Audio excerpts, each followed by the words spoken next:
Hello, everyone, and welcome to our 2025 PKD Summit. My name is Michelle Lynn Goodfellow, and I'm the Communications and Engagement Manager for the PKD Foundation of Canada, which is the only national organization solely dedicated to fighting PKD through research, advocacy and awareness, and education and support. This session is a presentation about exercise when you have polycystic kidney disease. We'll have a live question and answer period at the end of the event if you'd like to put your questions either in the Q&A area or the chat, and we will try to get to them all. This session is being recorded and will be available to view on our YouTube channel in the coming weeks. I'll now introduce our panelists. Dr. Stephanie Thompson is a nephrologist at the University of Alberta in Edmonton. In addition to her clinical role, she conducts research on how exercise can improve health in people with kidney disease.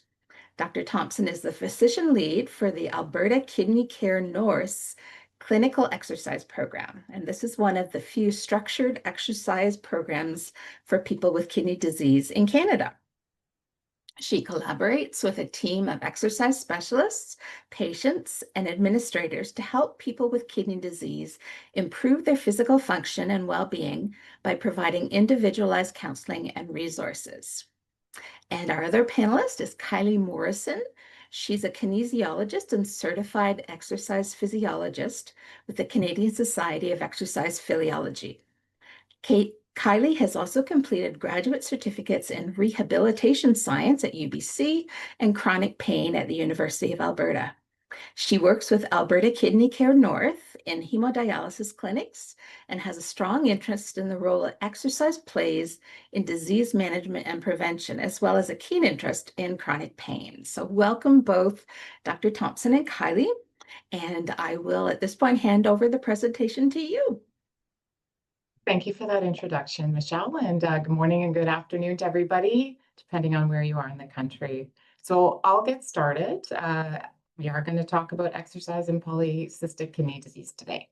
And what we hope you get out of this talk is the following. So we want you to understand the benefits of exercise for people living with kidney disease across the spectrum, and also its role in kidney health management in general. We want to talk specifically about the barriers, not just for exercise, but for people with polycystic kidney disease. Learn how to exercise safely with polycystic kidney disease, so talk about what you can do. And then understand how we in the kidney community and the kidney programs can help support you in being more active. Throughout the presentation, we've put in this little icon you'll see at the bottom right, and that is where we've tried to address some of the questions that some of the audience members have submitted in advance, in addition to the time that we'll save at the end.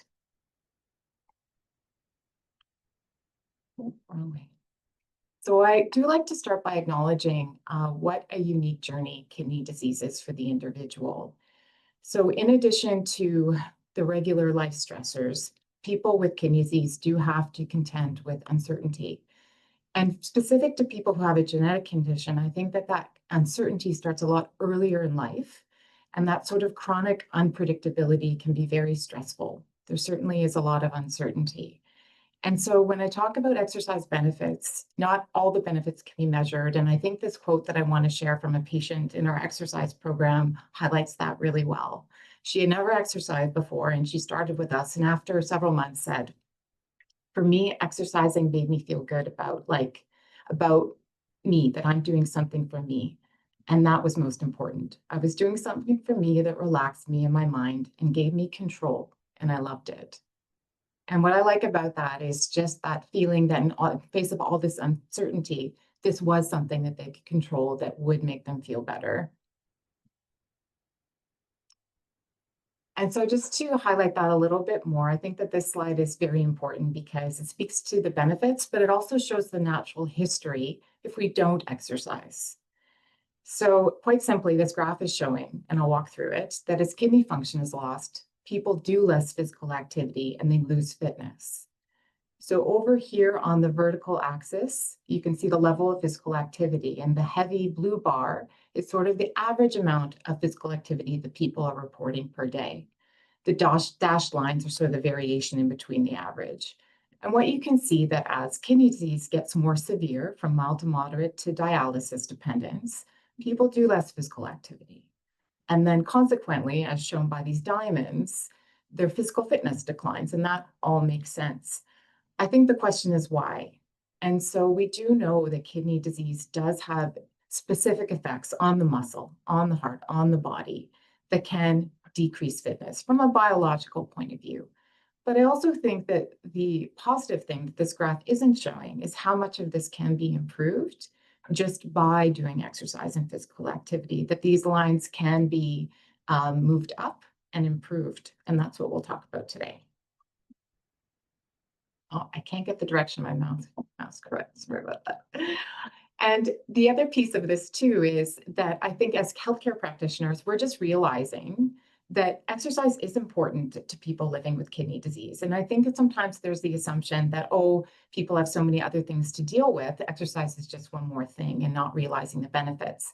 But a number of studies with patients trying to establish their top research priorities, like what questions could they ask researchers and get the answers to if they had a wish list. And exercise always makes that list. There's questions like, what's the effect of exercise on a dialysis patient's health? Very general questions. And what's the impact of lifestyle factors, including exercise and also stress, on the risk of getting kidney disease, and then how quickly you lose kidney function. And one of the things that people seem to want to know about is how they can improve their life participation, which was a term that has become very popularized and has a very specific meaning about how people participate in life without having to think about their kidneys all the time. So how they work, how they play, and how they interact with their families. What are some of the common health challenges on the kidney journey? Well, some of them are symptoms. So certainly fatigue is very common. As people progress through kidney disease, people have issues like restless legs and muscle cramping. There's the challenges imposed by having to do the treatment or attend the treatment and the side effects after those treatments. And as I said before, kidney disease in itself can also hasten the loss of physical function. I always like to think about kidney disease and explain it to people as almost accelerated aging. And I think also relevant to people with polycystic kidney disease are these three things over here that I've shown with these images: cardiovascular disease, loss of kidney function, and pain. Those are certainly significant challenges on the health journey. We know that people with polycystic disease and kidney disease have a high risk of cardiovascular disease, and that there's certainly a role for exercise there. People ask a lot about exercise and loss of kidney function, and we'll talk about that. And then also pain. Pain is very unique to this group. And most other chronic kidney diseases don't cause that kind of pain. So this is something we also need to address when we talk about exercise in polycystic kidney disease. So what do we know? What can I tell you that exercise can do for you if you do it based on high quality studies? So what I can tell you is that really any combination of aerobic and muscle exercises like strength training can improve quality of life, will improve your fitness, will improve your strength and your mobility and function. And that's generally in these studies with amounts of 20 to 30 minutes a day, several times per week. Okay. And how much really depends on where you're starting from. And Kylie's going to talk about that. So those are the benefits that you could expect, no matter what stage of kidney function you're in. I do also like to put in a plug for Tai Chi. Those kinds of fluid movements, that dynamic balance, can actually help you a lot with strength and preventing falls. And that evidence primarily comes from the general population without kidney disease, but I think is transferable to us with kidney disease. And so I always want to mention that one as well, because it's a good one to start with if people are becoming active. What do we know about regular exercise for people receiving hemodialysis? So again, a number of high quality studies that show that generally cycling during dialysis, what you can expect is improvement in symptoms. And I talked about symptoms in the previous slide. And as people lose kidney function and start dialysis, those tend to become bigger issues. Things like restless legs, muscle cramping, and depressive symptoms. And so generally about 20 to 30 minutes of cycling during the dialysis session significantly reduced depressive symptoms. It demonstrated improvements in restless legs, fatigue, and as I said, muscle cramping. And that's compared to people who didn't exercise during their dialysis treatment. What about exercise for people with polycystic kidney disease? Now, there haven't been a lot of studies that have just focused on people with polycystic kidney disease.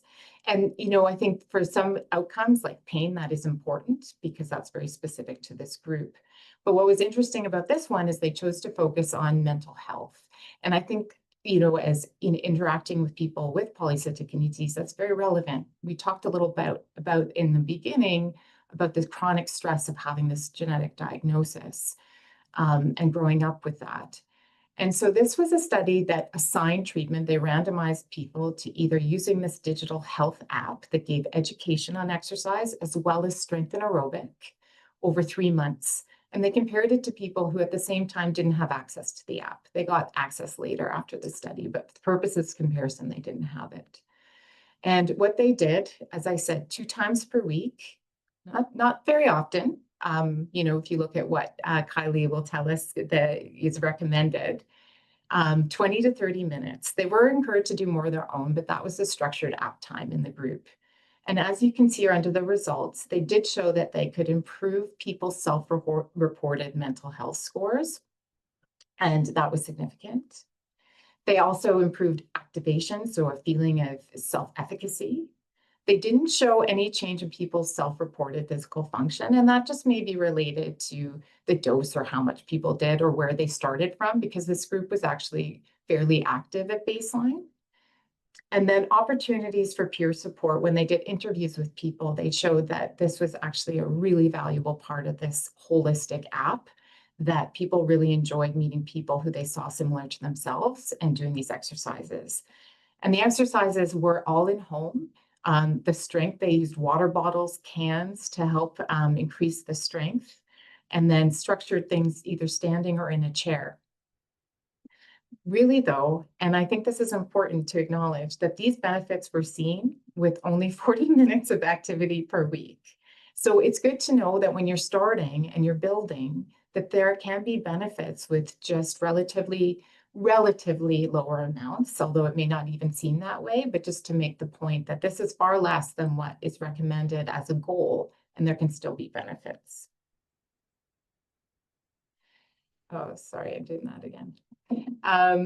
What about heart health? So I told you I would come back to this. So heart health, kidney function, and pain. So for people who have moderate kidney disease, so if you follow your numbers, that's usually GFRs or percent kidney functions are 30 or higher. Most of the benefits from the regular population will apply to you. Exercise can improve cardiovascular health, it can improve blood pressure, and it reduces arterial stiffness. We don't really know about more severe dialysis dependent CKD. It hasn't been studied as extensively, and there are a lot of other factors as you lose more kidney function, like salt intake and water retention. So we can't really say for sure the effect of exercise on blood pressure at more severe stages of kidney disease. We're still looking into it. And then again, for loss of kidney function. Okay, so there are lots of studies showing that, if people exercise more, like on a population level, that they are lower risk of developing CKD. So I've written that the other way here to say that the more you sit, the higher your risk is for developing kidney disease. Also, we know that the more you sit, that you tend to lose kidney function faster compared to other people who walk more. So there's certain limitations of those kinds of studies because we don't know what else went along with being sedentary that could explain our results.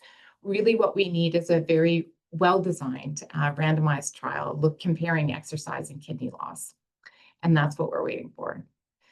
But it is promising, I will say. And I think some of this promising evidence comes from even animal studies. So in mice, they've done an exercise model with polycystic kidney disease where the mice have polycystic kidney disease and they get half to exercise. So they got half the mice to do 12 weeks of exercise, 60 minutes a day, so quite a bit, 5 days a week. And they showed that in those mice that exercised, the cyst growth was significantly impaired. And I think what's also really nice about that study, even though it's just in mice, is that they were able to show that that went along with decreased markers of inflammation and cell growth and decreased cell growth, and then increased repair mechanisms. So there's a logic to think that exercise could delay the loss of kidney function and delay cyst growth. So we're still waiting for the next studies in humans. So really right now, I can't sit with you in clinic and promise you that exercise will directly improve your kidney function or exercise will delay the loss of kidney function. But I certainly can tell you that it will improve a lot of the things that contribute to the loss of kidney function, like loss of like high blood pressure, and that will help your body withstand the, progression of kidney disease.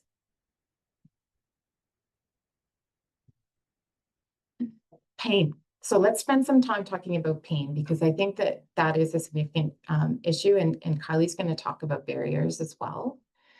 So there is something called abdominal bracing, and Kylie's going to walk us through it on the next slide. But this was a very small study, but we do know that abdominal bracing prevents back pain. We know that from lots of other studies and lots of other populations. So this group tried that here. And what they did was they got half of people to do abdominal bracing and half of people not. And the people who they included in this study were those who had very large kidneys and also enlarged livers. So they really selected for people who had a lot of high intra-abdominal pressure and symptoms, wanting to improve those. And what they showed was that doing these 7 exercises, and we'll do a few samples on the next slide, 3 sets each, repeated 10 times. So you do one exercise 10 times, 3 times over, holding each for 3 to 5 seconds, kind of like a Pilates type image, if you can get that in your mind, of holding one pose or exercise. Over 3 months, they did show, as you see in pain, the VAS was significantly lessened compared to the control down here at the bottom row, where it went up by a point, and this one decreased by almost 2 points. So that was significant. They did show improvements in pain scores, a modest improvement in quality of life in people doing the exercise, and actually a modest signal for increasing lean muscle by just doing these simple exercises. And you may think it's kind of unbelievable when you do the exercises, but then if you consider how often you can do these throughout the day, it kind of gives you an idea of how effective it might be. So without further ado there, I'm going to just hand it over to our exercise person to walk us through. Hello. Okay, so for abdominal bracing, one thing I want to say about it is you don't want to be going throughout your entire day always bracing your tummy muscles because they can get too tired as well. But like the study said, to do this maybe up to daily or a couple times a week, repeating it a few times. An important part of it is actually building a brain to muscle connection. The more you activate those deep core muscles, the easier they're going to activate throughout daily living. And one of the best, or actually the best core stabilizer is called your transverse abdominis. And it's actually deep, it's underneath that 6-pack muscle that people think about when they think about abdominals. But it's that deep TVA, that transverse abdominis that we want to activate. And so to do that, the best way to get at that muscle is you want your spine to be in what's called neutral spine. So if you try right now, sit up in your chair and purposely round your spine one way and then arch it the other way and see if you can find a middle point where your pelvis feels like it's straight up and down. Your spine has just a natural curve in the lower portion of it, but you've got a straight line from your shoulder down to your pelvis or your hips. Now, today we're doing it seated, which is possible, but I actually love doing core bracing or abdominal bracing lying down with my feet flat on the floor, so my knees bent. So I'd encourage you guys to try this later on your own in a comfortable position and maybe try it laying, standing, or sitting and see which way is easiest for you to get at those muscles. So if you take your hands, put them upside down, kind of like this, onto your lower abdomen. And if you do even just a little cough right now, you might feel those deep muscles activate, or at least the surface ones activate. Now just relax. We're going to take a big breath in. And as you breathe out, I want you to breathe out through pursed lips. So as if you're breathing out through a straw. And imagine you're tightening up a corset. blanket that goes around your entire core. So not just your tummy, but your back as well. Or imagine a zipper is being zipped up all the way down, tightening everything in. So big breath in, breathe out through pursed lips, all the way down, sorry. Okay, and then relax as you breathe out. Tucking your ribs can help too. So if you think you're a little bit extended through the rib cage, think about tucking the ribs down as you breathe out, which is common if you have poor posture like myself. And then when you're using this outside of just doing the abdominal bracing and breathing on its own, is often when you're doing stuff like strength training. So if you're doing a squat or a lunge or anything that involves maybe some balance or a plank that is a direct core exercise, you want to think about bracing. And if you're in that neutral spine, you can brace to 100%. But if you're in maybe a different position because that's what the exercise requires, you might want to think about bracing to 40% or 60% and just at least slightly activating those tummy muscles. Thanks, Kylie. Welcome. Unknown caller.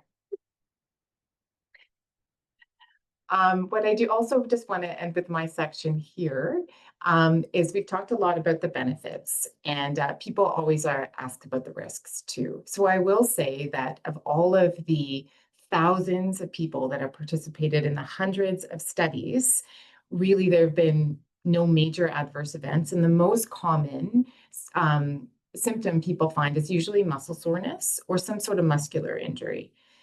We can say that because in those studies, people have been screened. Now they haven't had any active heart conditions, so they're not having chest pain. And generally when they start low and they go slow, and the exercise is typically moderate. And Kylie's going to come back to that. So I think in general, we can say that it is safe for people with kidney disease across the stages, minding those, parameters.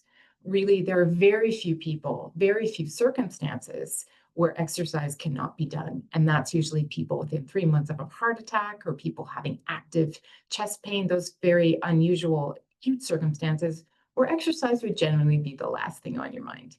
Okay. So I just wanted to put that out there. I also want to say that exercise is recommended by international kidney guidelines. So it is recommended, even though it may not always be gotten to or addressed in the clinical appointment. Similar to all these other chronic conditions that I've shown here, the Cardiovascular Society of Canada, the Thoracic Society, the Cancer Society, all recommend that people who have chronic health conditions are active. Who should not exercise? As I said, that's a very select group of people, okay? If you want to do more vigorous exercise and are concerned about exacerbating some health conditions, we will discuss that, but generally recommend that you talk to your physician first. We've talked about safety. We also have this question about creatinine. People do recognize that as they put on muscle, one of the markers of kidney function can go up. So we measure kidney function through creatinine excretion. Creatinine is not toxic to the kidneys. It is just a marker. So we measure how much your kidney can process that muscle metabolic waste of creatinine. So sometimes people are concerned that if they put on a lot of muscle, and you do have to put on quite a lot of muscle to actually make the creatinine go high, that will be harder on their kidneys. And it's not, it's just a marker.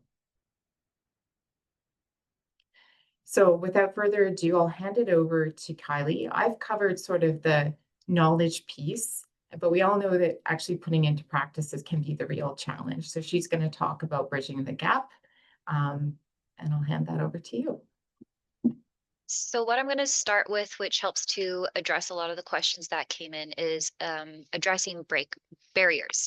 So we wanted to title it more as breaking barriers because I don't feel like I'm just giving you excuses to not exercise. Instead, I'm trying to show you the ways to overcome those barriers while still recognizing and appreciating that the barriers may feel more severe to somebody who has chronic disease such as PKD. So we'll go over fatigue, body image, discomfort and pain, and fear and uncertainty, which seem to be some common issues that come up in this population. So the first one is fatigue, and this might sound weird, but something really cool about exercise, it actually can boost energy. So you might find if you do a decently intense exercise, so it's only low to moderate, you haven't pushed yourself to the max, energy often increases after you do that session. A good example of this is when I really don't want to clean my house. I actually do an exercise session first because then my energy has increased and I'm more likely to continue to do that versus the other way around. Adaptations from exercise also lead to improved energy and stamina. And what I mean by this is as you improve your fitness markers, so as you get stronger or your muscles can work for longer periods of time, your cardiovascular system adjusts so you're able to exercise without getting as tired. That transfers into the things you do throughout the day as well. So before ever exercising, or maybe you're currently sedentary, going grocery shopping, for example, might be really fatiguing. You're on your feet for a long time. You have to lift stuff into the cart. You've got to bring the groceries home. But as you get stronger, those types of activities will feel easier in comparison to when you were less conditioned physically. Exercise can also improve sleep, and sleep obviously plays a huge role in energy. If you're not sleeping good at night, it's hard to gain energy throughout the day.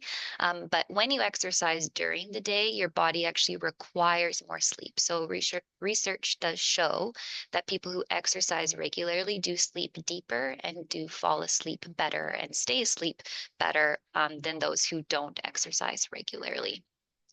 Obviously, energy can fluctuate, especially for those who have chronic disease. So you might have to respect the fatigue sometimes. I'm not saying always fight through it, but sometimes it's worth trying a short exercise session to see if that energy can boost. But also, it's important to dose your activity and exercise appropriately. So you don't want to go from being somewhat sedentary to exercising every single day because that will actually decrease energy levels because your body's going to be in a bit of a imbalance and going to need to play catch up in order to get its energy back. So make sure you're always introducing new activities and new exercise sessions in a more gradual manner and resting appropriately so that your body can recover. And of course, some medications can affect energy. We had a question about beta blockers come in, and this can be the case. It can decrease the energy that you feel. It may be worth talking about alternatives with your physician, or even the timing of the medication can sometimes be changed to adjust how it makes you feel. But please don't stop taking your medication. Talk to your doctor, see if there's another option, or if you can change when you take it. Another one can be body image. And so for yourselves, you may find with PKD that when your kidneys grow, they can lead to a bit of an abdominal mass, and that can lead to body image concerns, or maybe not feeling as keen to go out in public to exercise as others may. And so for that, I empathize with you, but I'll say, even if for my patients who don't have PKD, I always encourage that we shift our goals, we shift our mindset to a way where we focus on fitness gains. So we focus on getting stronger, we focus on getting our balance better, we focus on our health benefits as well. So improving our energy, improving our cardiovascular health, anything like that resulting from exercise, instead of focusing on body composition or the way that we look. It's just a much healthier way to look at exercise goals, and often results are better as well because they're more attainable.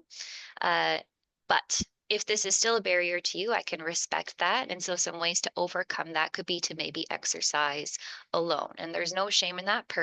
Personally, I'd way rather exercise alone than with anyone else. For me, that's my alone time. I like to put my AirPods in or my headphones on, listen to a good podcast or my favorite playlist that I curated just for that exercise session, and enter my own little world. So that's something you could try. You could also always exercise at home in a nice private area where you don't have to worry about anybody looking or making you feel intimidated or anything like that. But I actually do recommend, if you feel that the body image side of things is really weighing you down and really weighing on your mind and the way you're approaching not only exercise, but maybe just life itself, to consider seeking psychology to help you work through those barriers effectively. Next one, discomfort and pain. So this can be a little bit complicated as I go through it because there's discomfort and pain related to kidney disease, and there's discomfort and pain related to just any exercise that you're doing. So if you have knee pain, I don't think that's related to your kidneys at all. But if you have some low back pain, that definitely could be. So just keep that in mind as I go forwards. When I say consider abdominal bracing, I actually mean you could see if there's something you could wear that could help to support the abdomen for your exercise session, but then also consider that exercise that we reviewed earlier on, to strengthen the deep core muscles and support your body as you progress through exercise. Improving core, back, and even lower body strength could help to decrease pain as well. Something that we tend to do as people who don't have specific exercise training is we think, if my knee hurts, I have to fix my knee, or if my back hurts, I have to fix my back. And what I would recommend you do is think about looking around the area instead directly at the area. And knee pain is my favorite one to talk about because it's super common. And my number one recommendation to any of my patients or family members or friends who have knee pain is strengthen your hips. The hips support the knee. So usually the knee isn't the problem, it's that we have weakness somewhere else. And so the same thing for yourselves with PKD, the back could be where there is pain and it might be carrying extra weight. So yes, we should strengthen the core muscles as the research shows, but I would also implore you to strengthen again your hip muscles. So your glutes, so your glute max, glute med, maybe even your quads and your hamstrings, because that's what's going to hold you up all day and support that back so that your back and your core muscles don't have to do as much work. And then exercise does decrease pain as well. So exercise can lead to a decreased pain sensation during an exercise session even.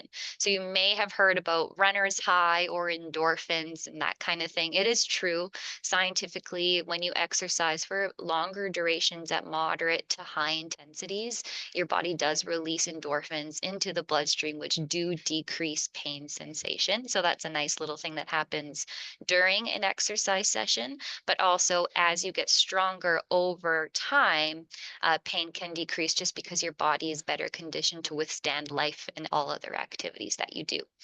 And then also we should think about preventing discomfort and pain. So I talked about this a little bit above in the second point there, but one of our questions that came in is about horseback riding. And I loved this question because the person said they're not going to stop horseback riding, and all the power to you. I would never tell you to stop doing something that you love. Instead, the way I approach these sorts of situations is how can I make it the most likely that you can continue to do what it is that you want to do. So yes, go horseback riding, but if you want to ensure that you can continue to do that, I would recommend you strengthen your groin muscles, your adductors, because those play a huge role in holding you up in the stirrups. I would recommend you strengthen those core muscles with that abdominal bracing exercises, maybe something like planks. And I would recommend you really work on your leg strength as well, again, to push you up while you're posting in your trot, to hold your body in support so that your back isn't taking the brunt of any sort of landing in the saddle. So instead of saying, I'm not going to stop to do an activity, think, how can I make it so I can continue to do an activity safely? And all the power to you. Absolutely keep going for it. And then another one is fear and uncertainty. And I hope what Dr. Thompson has already said has maybe dispelled some of those fears and uncertainties already. And education is one of the best ways to mitigate fears and concerns regarding anything like exercise when you're dealing with a chronic disease. So information sessions like this one, keep going to them. The more you can comfort your brain that it's okay to keep going and okay to engage in these activities, the less you're going to feel uncertain that you should. Talking to healthcare professionals about your concerns and questions. We want to hear them. Maybe asking your kidney doctor or a nurse or anything like that if there is resources like exercise specialists in your program that you could talk to more specifically.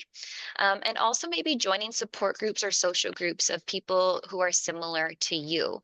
It's always nice to have the ability to witness somebody else doing maybe what you want to do, but also maybe misery loves company, and just finding comfort in other people being uncertain, coming to solutions together could be really helpful as well.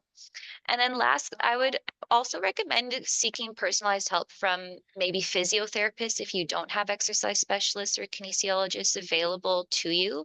Having a personalized program where your specific concerns or goals can be addressed, I think is an excellent way to address any fears or concerns because you'll feel so much more directly paid attention to.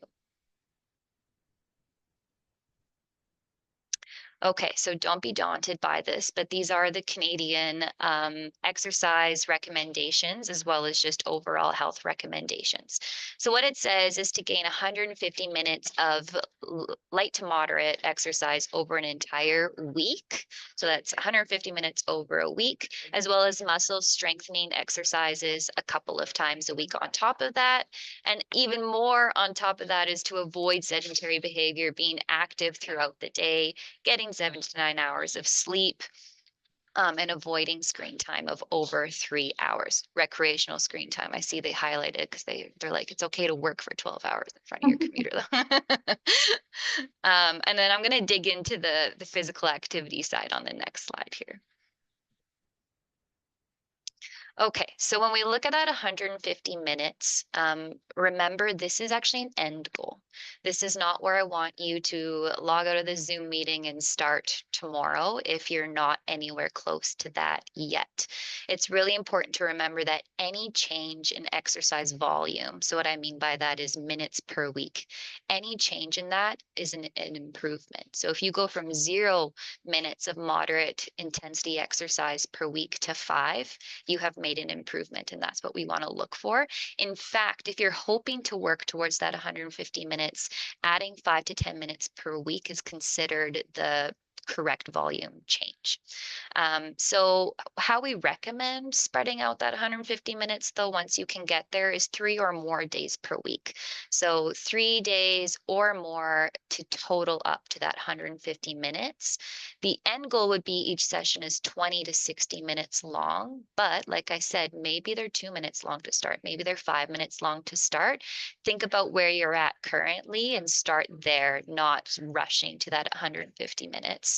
And low to moderate intensity. So this is where you have it's a meaningful intensity. You're going at a confident pace, but you're not short of breath, but it's probably getting harder to talk. And when we talk about aerobic exercise, we're talking about those repetitive, rhythmic sort of movements. So that's your walking, biking, jogging, swimming, cross country skiing, those kinds of things. Could also involve some sports like pickleball, which I heard somebody mention, and I'll get to that later. Strength training is recommended 2 to 3 times per week. Again, if you're not doing any right now, start with one. There's nothing wrong with that. And if you really like strength training, technically you could do more. Just make sure you have a one rest day from strength training in between is what I would recommend. Again, the weight should be low to moderate in weight itself if you're lifting weights. So it should be light enough that you can do at least 8 repetitions, but not so light that you can go beyond 15. So you're looking for some muscle fatigue, but not complete failure before you get to 8. I recommend choosing 6 to 8 exercises if you're doing a strength training session, and this could be done with weights, could be done with your own body, like doing a squat, a plank, or anything like that, a lunge, or you could use resistance bands as well to get some strength training done.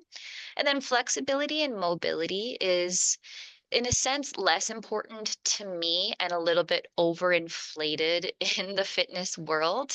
Maybe that's just my own criticisms coming through a little too strongly, but what you need to know about flexibility and mobility training is you just need to do what allows you to do what you want to do, which was a really loaded sentence. But I'll go back to our horseback rider before.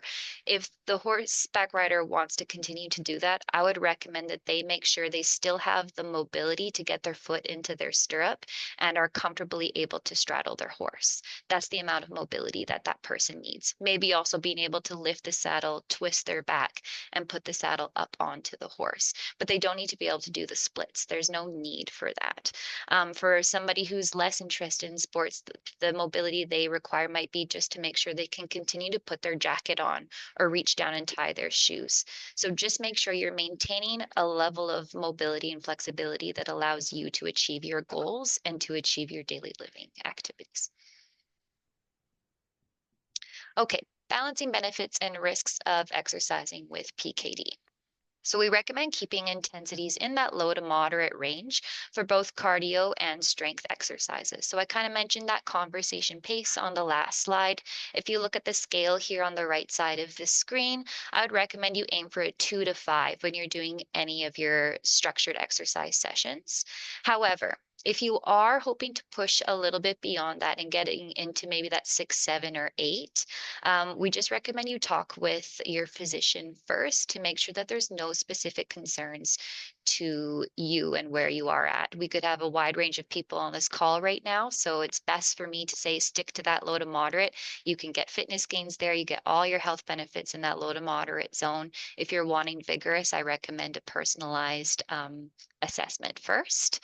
We do recommend avoiding the Valsalva maneuver. So that's where you sort of breathe against a closed throat as if you're lifting something really heavy or opening a really heavy door. You sort of grunt against your closed throat. We do recommend avoiding that. So if you are strength training, you're finding you're doing that, I would decrease the weight a little bit, or maybe just not do that many repetitions of whatever weight you're doing. When choosing core strengthening exercises, we don't recommend focusing on trunk flexion. So that means where the spine bends forward. So your classic sit-up exercise, we wouldn't really recommend for people with PKD, but to be honest, I don't really recommend it to anybody. Our core needs to be strong more in a neutral position. So I recommend more things that involve twisting, planks, bracing, that kind of thing instead. Balance as well. It's a really good one. We recommend bracing the abdomen to improve comfort and to feel supported, which I touched on earlier. Now, there is a risk with cyst rupture when it comes to contact sports. So these are not recommended for that reason. But other sports where the risk of actually coming in contact with somebody is low, we do recommend. If you think you have to go into a vigorous intensity, like mentioned before, maybe talk to your physician first. But something like pickleball, which there was a question about, I would highly encourage you engage in as long as you've already been doing some activity already. So if you're currently sedentary and you want to join a pickleball league, I would maybe recommend you do 3 to 4 weeks of some moderate intensity walking before you get into a sport that's going to get your breathing rate up there for a little bit. If there is pain, stop and evaluate and modify as needed. So this again can be convoluted. If you think it's related to your kidneys, I would talk to your physician and maybe start to look into doing those really gentle abdominal bracing exercises to support that area. If you have some knee pain and while walking it doesn't get any worse, keep walking. That would be my recommendation. It's probably okay.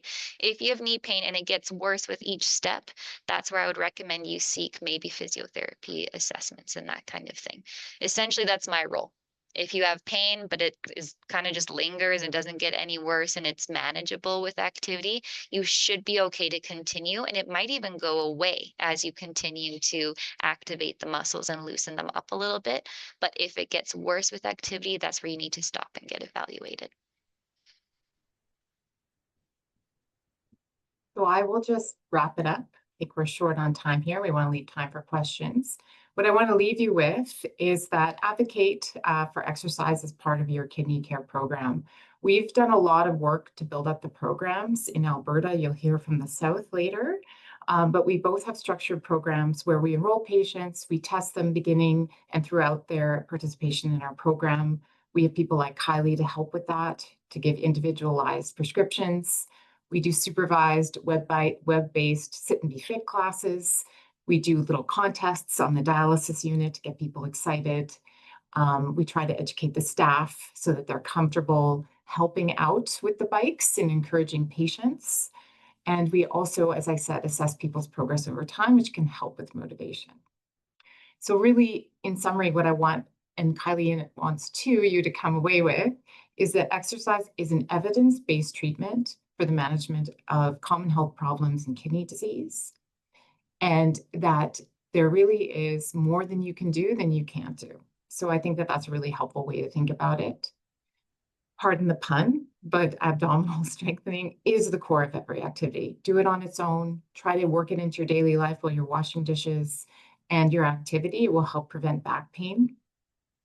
and find what you enjoy. So look, like I have a colleague who said to me, Stephanie, I just hate exercise. And that's okay, but we still recommend you do it. So you have to find your carrot. So I always think about that group of men at the mall having coffee. So they walk, but then why they're walking at the mall is so they can have that coffee together after. That's the carrot. So tie it to something that you like and always be proud of small gains. I think people wait to be motivated. Motivation does not come. You can get motivation by doing. So pick a small amount, and that's what's motivating. And also speak with your kidney care providers. Let them know you're interested in being more active and see what they can do to help support you. We just want to thank you again. Again, to our kidney program, who's been very, very supportive of us and all of our other kinesiology team. We've got 4 names listed there, and to our patients who's given us a lot of feedback and have trusted us to help them get more active. Well, thank you so much, Stephanie and Kylie, for your presentation. This is something that we haven't had been able to offer our patients before. I noticed there are a few questions, and we'll try and get through as many as we can before 10 to. I'll start with the ones in the Q&A area. Someone's asking, what about calcification of blood vessels in the small vessels in the feet, hands, and arthritis, osteoarthritis after a 51-year journey? Yeah, There's a so lot there. there is, but so I think like if the question is it safe to exercise with those conditions? It certainly is. We know people who have vascular disease, actually exercise can be related as part of the treatment. We don't know if that advanced stage, like once the blood vessels have developed those calcifications, if exercise can reduce that. We do know that exercise, though, does dilate blood vessels, okay? So it can improve blood flow, which is often why we do recommend it. So, you know, if there are no wounds or issues like that, there's no harm in doing something like even starting with toe tapping, doing cycling with one of those little pedal assists, that type of thing to improve blood flow. Someone's asking, any risks to kidneys from getting massage therapy for lower back pain? I get this question actually quite a lot, and sometimes even the massage therapist wants a note. So I've come up with this a lot. Generally, no. For therapeutic and even some deep tissue massage, it should be okay. What I would generally recommend is telling the massage therapist to be gentler over areas that are discomfort to you. But most massage therapists will not probe too deeply over those torso areas. So it's generally regarded as safe. Someone's asking, any preventive exercises to recommended for golfers? Ooh, yes. So golfing involves a lot of rotation. So you want to both strengthen the rotation, but also you want to strengthen both directions. So when you come to one-sided sports like golf, where you're always doing the same thing in one way, I recommend you do some stuff in the other way. So even if that means you warm up or you do some swinging backwards like a lefty every now and then. And then I would do lots of elbow prevention exercises too. So wanting to strengthen your forearms and strengthening your biceps and triceps so that you avoid getting that golfer's elbow or tennis elbow, which is actually sometimes even more common in golf. So avoiding that. So, but core is a big part as well. But I would recommend an exercise if you can look it up called chops. So chops is a rotational core exercise where you pull a resistance band down and across and make sure you're doing it in both directions, even though you only golf one way. See, the last question in the Q&A is similar to a few that have come up in the chat, and basically is asking, how do I find someone to help me do this near me? I'll send that one to you, Kylie, because I think we you had some suggestions. Yeah, I did see one that says in Calgary, and there is Alberta Kidney Care South, first of all. So I would ask for a referral. They're kind of our sister program. We do some things differently, but they do have kinesiologists that could give you a personalized program. So if you're Calgary, go ahead and ask, or Southern Alberta.